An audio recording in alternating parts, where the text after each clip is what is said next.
जय श्री कृष्ण सर्वांना खूप खूप स्वागत आहे तुमचं माझ्या आजच्या नवीन व्हिडिओमध्ये। तर काल आपण काही श्लोक त्या श्लोकांचा अर्थ व त्याचं तात्पर्य जाणून घेतलं व काल ज्या श्लोकाचं तात्पर्य मी तुम्हाला सांगितलं ते थोडंसं राहिलं होतं, तर तेच आपण आजच्या या व्हिडिओमध्ये जाणून घेणार आहोत। माझे व्हिडिओ जर तुम्हाला आवडत असतील तर व्हिडिओला नक्की लाईक करा, चॅनलवर जर नवीन असाल तर चॅनलला सबस्क्राइब करायला विसरू नका। तर कालच्या श्लोकाचं जे तात्पर्य राहिलं होतं ते आधी सर्वप्रथम आपण जाणून घेऊयात, त्यानंतर आपण पुढील श्लोकाचं तात्पर्य जाणून घेऊयात। याप्रमाणे या श्लोकात सांगण्यात आलेला बुद्धियोग म्हणजेच भगवत भक्ती होय आणि या ठिकाणी उल्लेख केलेल्या सांख्य शब्दाचा तोयता कपिलांच्या सांख्य तत्वज्ञानाशी काडी मात्रही संबंध नाही। यासाठीच या ठिकाणी उल्लेख करण्यात आलेल्या संख्यायोगाचा नास्तिक सांख्य तत्वज्ञानाशी संबंध आहे अशी कोणतीही चुकीची धारणा करून घेऊ नये। तसेच त्या काळी नास्तिक सांख्य तत्वज्ञानाचा चुकीचा त्या ठिकाणी नास्तिक सांख्य तत्वज्ञानाचा काहीही प्रभाव नव्हता आणि भगवान श्रीकृष्ण अशा निरीश्वरवादी भोंदू तत्वज्ञानाचा उल्लेख करणेही शक्य नाही। वास्तविक सांख्य तत्वज्ञानाचे वर्ण भगवान कपिलांनी श्रीमद भागवतात केले आहे, पण त्याचाही वर्तमान विषयांशी मुळीच संबंध नाही।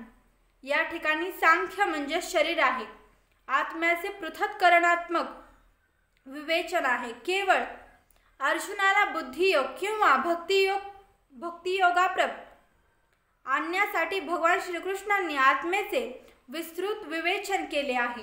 म्हणून भगवान श्रीकृष्णांचे सांख्य आणि भगवान कपिलांचे भगवत भक्तीत सांख्य तत्वज्ञान एकच आहे, तो सर्व भक्तियोगच आहे।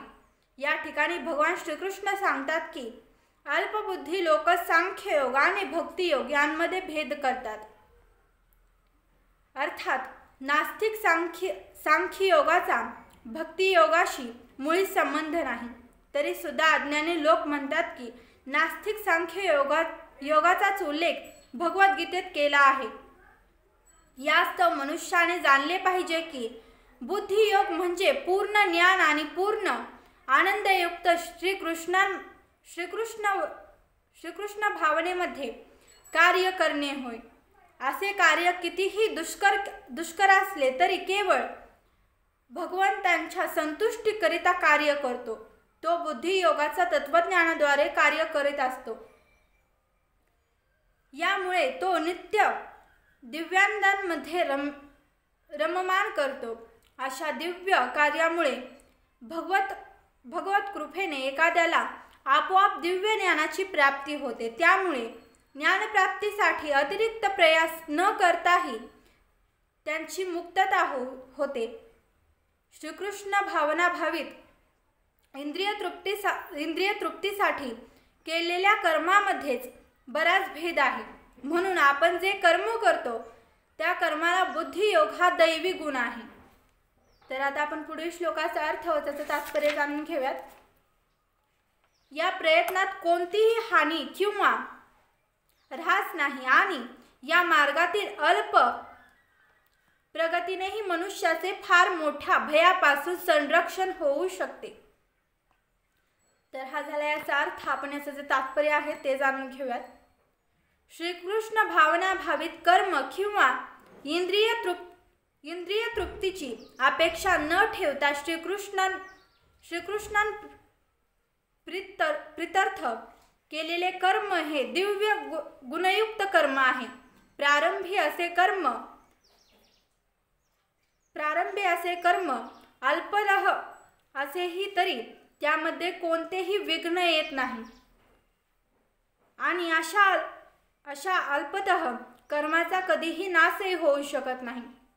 भौतिक स्तरावर केलेल्या कोणतेही कर्म पूर्ण करावेच लागते, नाहीतर त्यासाठी केलेले सर्व प्रयत्न निष्फळ ठरतात। परंतु श्रीकृष्ण भावनेत प्रारंभ केलेले कर्म जरी पूर्ण झाले नाही तरी त्याचा परिणाम शाश्वत काळासाठी होतो। म्हणून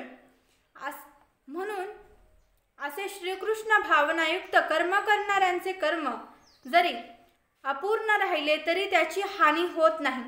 श्रीकृष्ण भावनेमध्ये केलेले 1% कर्मही शाश्वत काळासाठी असते. म्हणून अशा कर्माचा जेव्हा पुन्हा आरंभ होतो तेव्हा ते 2% पुढे चालू होते. परंतु भौतिक कर्म मात्र 100% पूर्ण झाल्या वाचूनही लाभदायक होत नाही.